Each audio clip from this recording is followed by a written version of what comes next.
number 12. John. And Cecilia. Very confused. It's not that. It is. It's totally ridiculous. It's like, just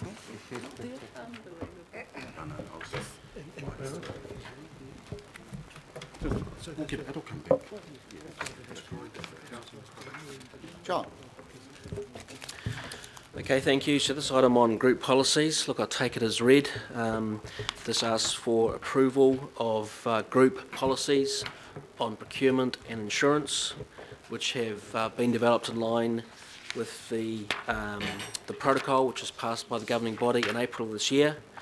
It also notes that we are in the process of developing group policies on Treasury, which I hope to bring back to this committee next month, and also on sensitive expenditure and business cases, which we'd like to bring back to this committee either late this calendar year or early 2018. Have any questions of John? good work, team. Good work. It is. Councillor Collins. Thanks, Chair. Just in the policy, you've got, so I'm looking at 5.2 and 5.3, value to our Māori, and then 5.3 is being sustainable. There's the bottom, the final bullet point under 5.2 says, where appropriate, we'll work with Māori-focused organisations, central government, and the TSI to facilitate outcomes. I was wondering if it's possible to include a bullet point similar under 5.3, which might strengthen our local commitment to, again, perhaps community organisations and, again, TSI. I'm just wondering if that would make sense to add that just to firm it up.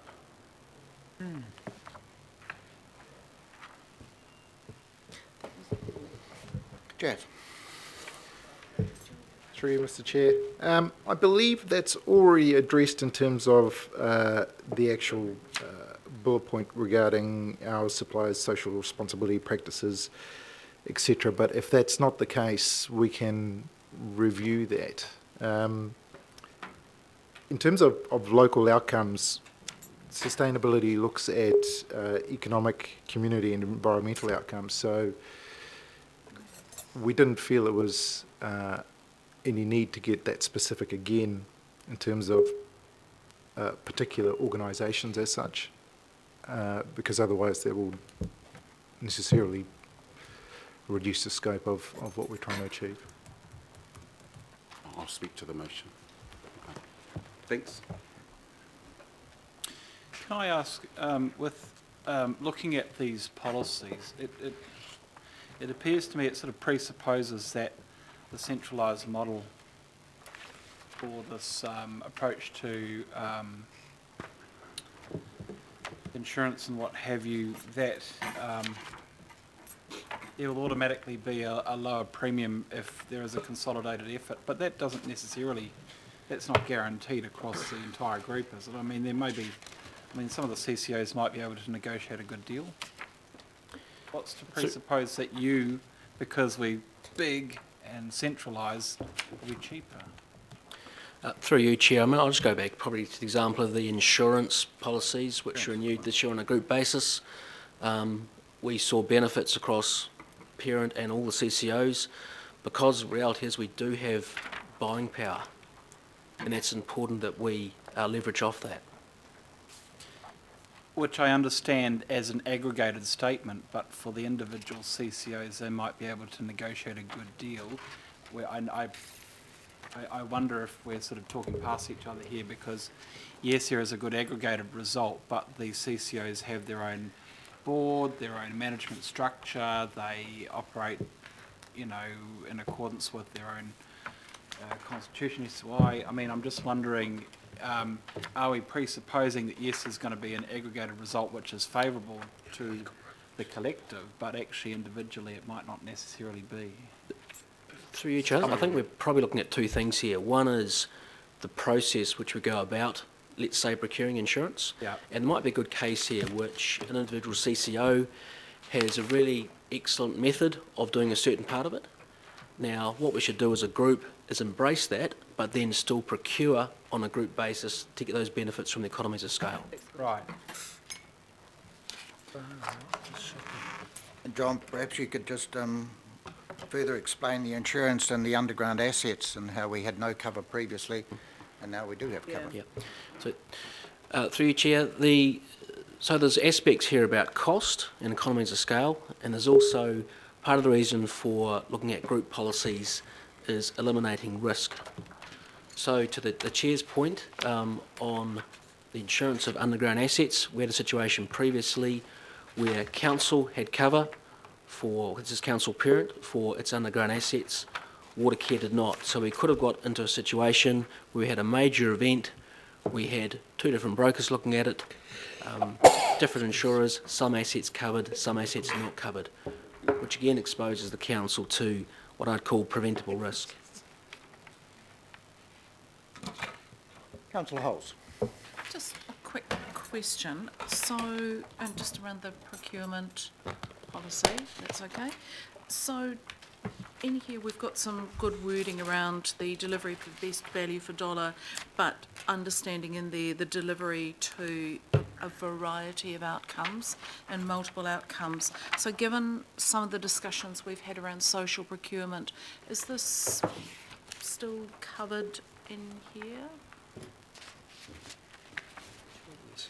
So this is procurement that achieves a variety of social outcomes. Yep. And this has been best demonstrated by some of the excellent procurement that's been done as part of the Southern Initiative, where we procure goods and services that have a good value attached to them, a good dollar value, but also very good social outcomes as well.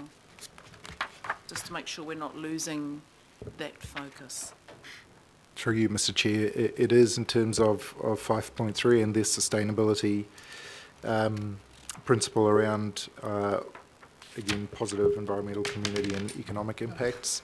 Now, this, of course, is the policy document and policy principles. There will be a framework that comes underneath it in terms of the sustainable outcomes, so that will very much call out the social procurement aspects. And, in fact, the group-sourced procurement program at the moment is working, has a working group already set up to address that. So that includes Auckland Transport and Watercare, and of course Auckland Transport's doing some good work with the Southern Initiative at the moment. So all of those activity and learnings will be called out in that framework, and that framework will apply across the group. So that's the intention of making it clear in the principles and applying across the whole group. Okay, thanks, Jess. Thank you. Right, we have no more speakers or questions, so I'll put the motion. We have a mover and a seconder. I wanted to speak. Councillor Collins.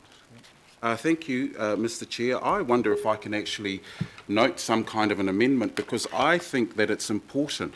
Here's an opportunity for us to really state out there, nice and bold for all to see in the policy statement, that we want local community organisations, TSI, to facilitate the sustainable outcomes listed under the smart procurement, which is incorporated in 5.3. When I was chair of the local board, I remember David Collins, chair of Howick, consistently talking about, oh, you know, we'd have things going on in our area and we had people coming from miles away to come and do that work.